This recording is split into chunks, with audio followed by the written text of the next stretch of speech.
So now we're going to turn to our last speaker, Jomo.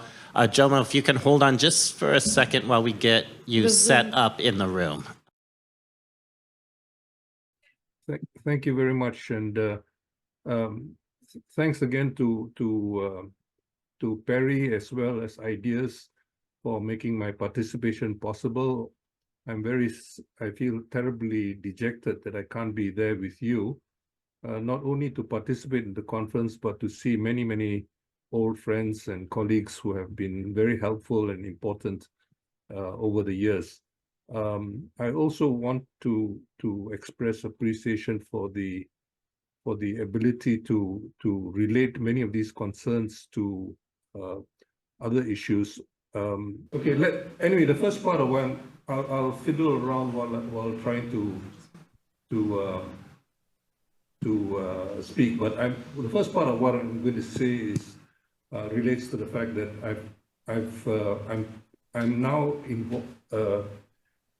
have been tasked with making the transition to the discussion on debt over the last 2 days to the discussion on climate finance, which will occupy us tomorrow. What I basically would like to do in this connection is to emphasize a number of issues, but Andres has made my task much easier. But I think it might be useful just to emphasize a few points about the debt situation today. When Nixon withdrew from the Bretton Woods system and basically destroyed the Bretton Woods system, Robert Triffin referred to the resulting situation as that of a non-system. And when Bill Clinton declared that he wanted a new international financial architecture, I think most architectural schools, serious architectural schools, would basically cringe, because what we basically have is a development of a number of financial institutions, often incoherent, acting often at odds with one another. And this is what we dignify with the name International Financial Architecture. It's therefore, I think, important for us to recognize the chaos and the problems of the existing system. And particularly if you think about the time it took for the Brady bonds to bring sort of some kind of normalcy in the case of Latin American debt. 1989 was almost a decade after Volcker started raising interest rates from 1979. And if you think about what happened in the case of Africa, where there was no comparable effort to try to bring about some kind of resolution, it took 23 years before Africa began to resume growth briefly from around 2002 or so, with the increase in the prices of minerals as well as other primary commodities.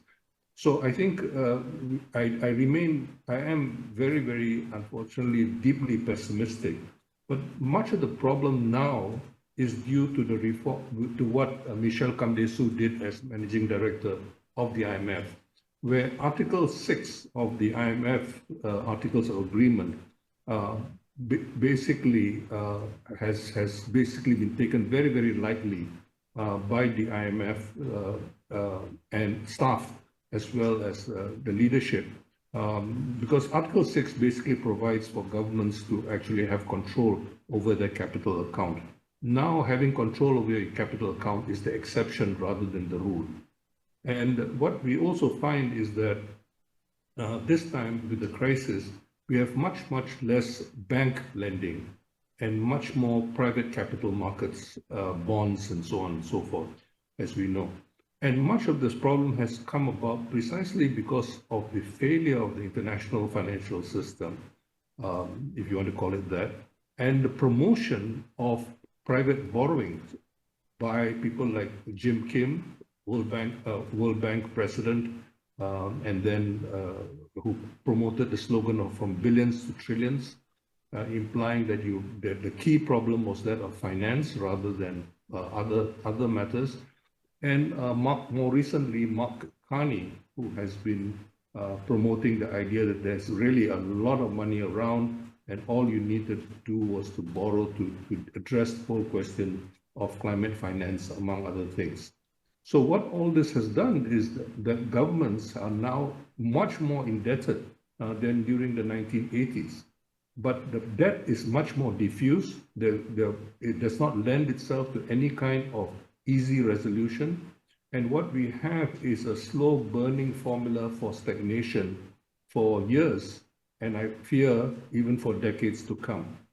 Now, I said earlier that Andres made this transition easier by from discussion of debt to the question of climate justice by raising the question of the SDRs, which Jyoti and others have also been raising for many years.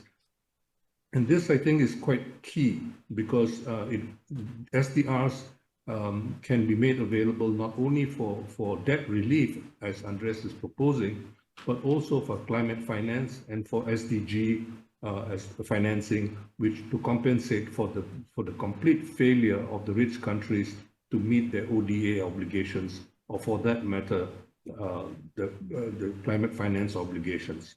So we have a situation now where you know in 2009 the G20 under the leadership of Gordon Brown committed a great deal of funds. Over $1 trillion was committed in 2009 and 80% of it went to the fund. But that 80% which went to the fund has largely been used to save the pigs during the last decade, early last decade. Portugal, Italy, Ireland, Greece, and Spain. Very little actually of it has gone to the developing countries, which was the ostensible reason for raising it. So I think we really need to begin to think very seriously about whether we can whether we can rely on this kind of a system to address these problems. So basically, the point is to emphasize that the imminent stagnation which is taking place is very likely to greatly worsen, to greatly exacerbate inequality in the world, because the countries which are most badly hit are the poorest countries. Next, please. Now, this cartoon basically emphasizes the inequity in what is called the climate effort, or efforts of climate action, and the difficulties, particularly for developing countries, and especially for the poorest countries. Next, please. Now, I'm going to basically say that a lot of the discussion we have seen over the last few decades are hugely problematic because they have diverted attention from the fundamental inequalities. And so when Obama introduced the whole language of the big emitters, he did not bother to look at the question of emissions per capita.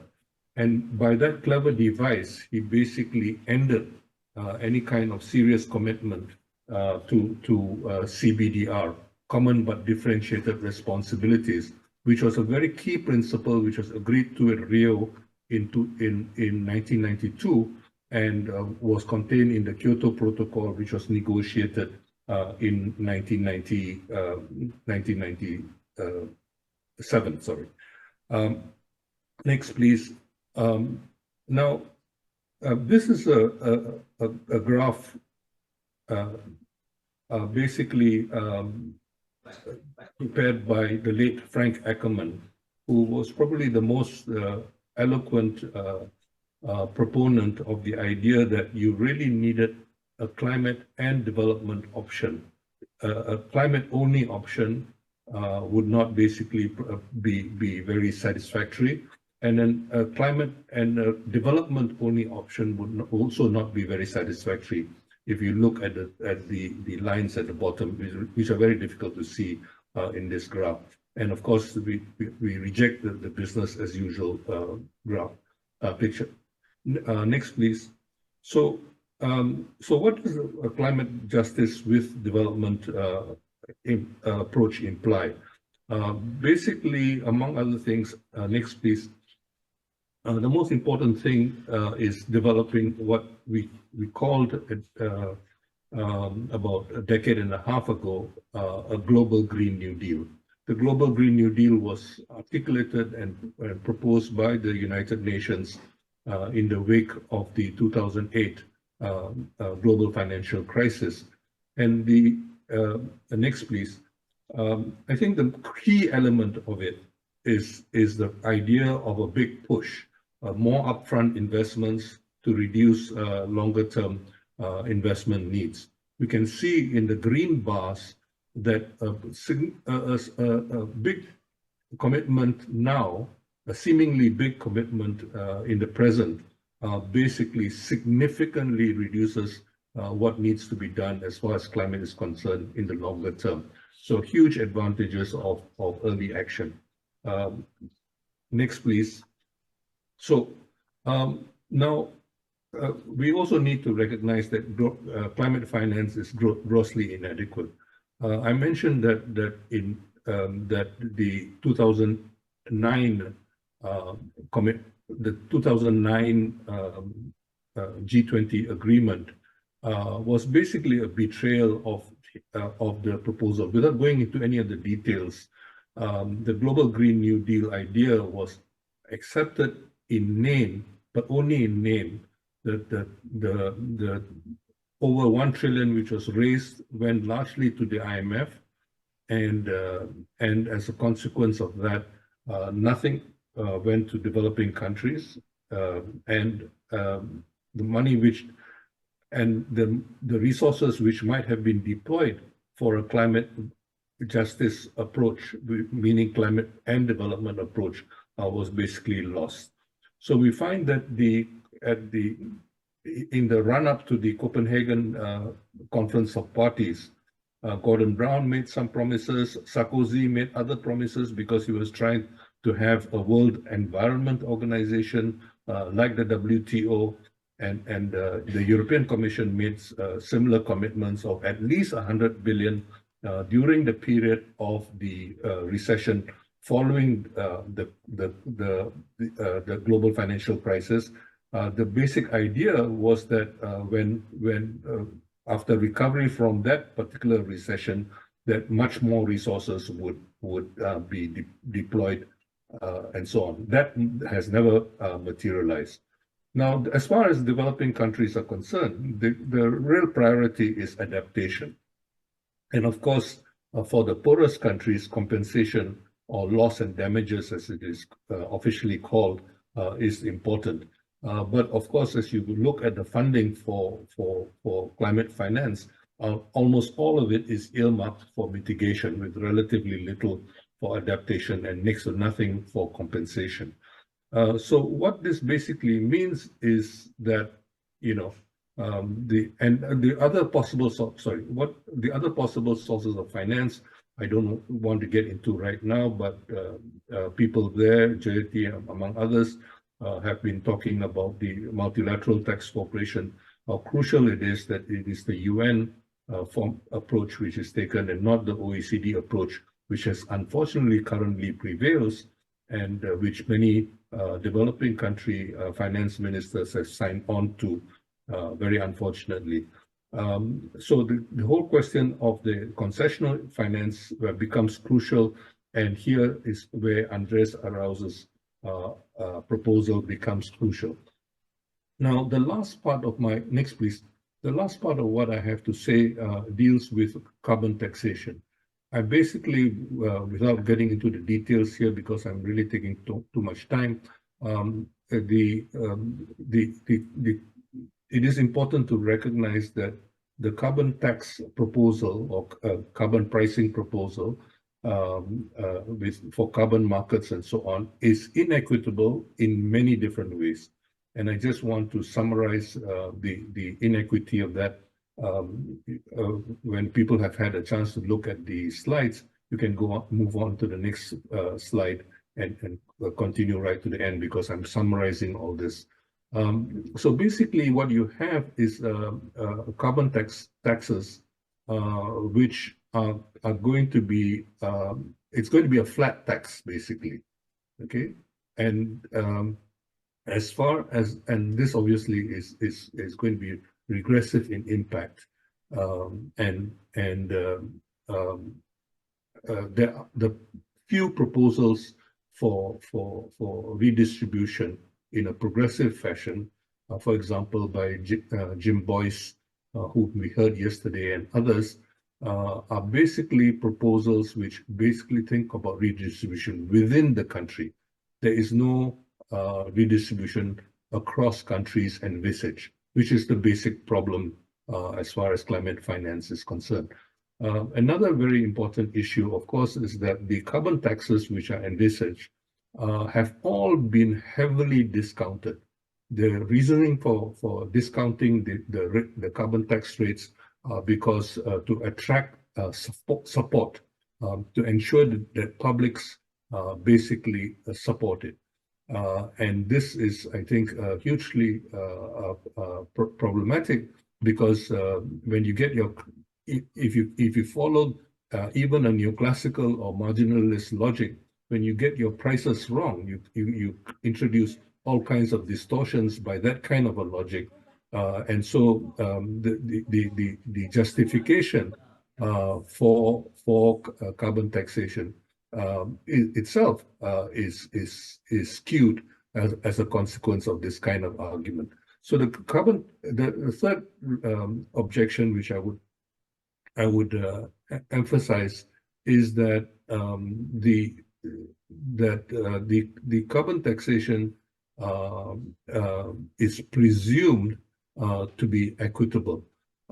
And now you have, particularly in Europe, the proposal of CBAM, okay, Carbon Border Adjustment Mechanism, which is an idea of having the carbon taxation writ large, so that developing countries and other exporters to Europe would not have an advantage. The presumption then there is that the carbon emissions of other producers are all exactly the same of the European producers, and it is left to governments, to European governments, to fairly arbitrarily determine the tax rate for their respective CBAMs. So the result of it is grossly discriminatory against developing countries, but of course, developing countries are not likely to challenge it, and at this point, it is most likely to be challenged by the US. Except that the US has screwed up the World Trade Organization dispute settlement system, so it's not really functioning very well. So it remains to be seen what will happen.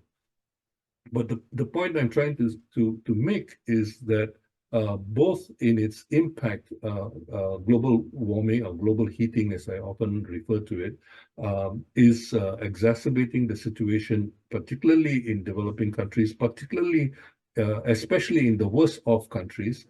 And many of the purported solutions are hugely problematic. That's why I strongly believe that it's important for the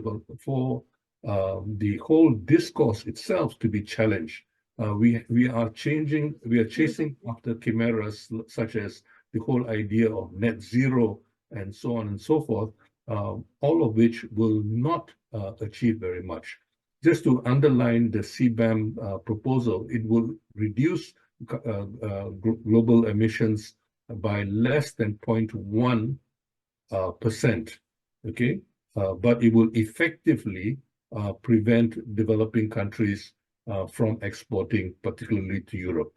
Of course, many European imports are excluded by invoking phytosanitary and other restrictions, but this will grossly exacerbate the situation, and it will, of course, undermine any prospects for manufacturing growth in developing countries. So basically, I think what we really need to do is to critically examine the purported solutions, and also particularly the proposals for raising climate finance. Let me stop here. Thank you very much for your attention. Okay, now we Thank you. We managed, Jomo. Yay. Okay, Sorry. so I want to close this and Okay, this. And we get it. But can we get Jomo? can we get the Jomo and Andreas back? Andreas. How do I- Pull and drag it over, like touch the okay. top and select and pull over. Okay. Yes. Oh, good, they're already there. You got Good. it already. All right.